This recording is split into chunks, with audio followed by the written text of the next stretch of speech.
ඉන්න ප්ලපි. අපි දත් මදින්න යමු.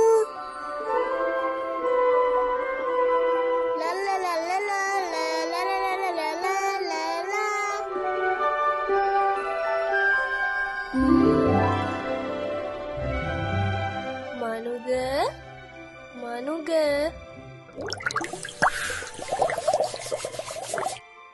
ඇයි මනුග මේ තරම් ජලය නාස්ති කරන්නේ?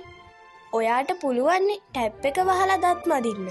ඔයා දන්නවද හැමතැනටම නියඟ ඇවිත් කියලා, වතුර නෑ කියලා. ඒ හින්දා ජලය ඉතුරු කරන්න, පන වගේ ආරක්ෂා කරන්න.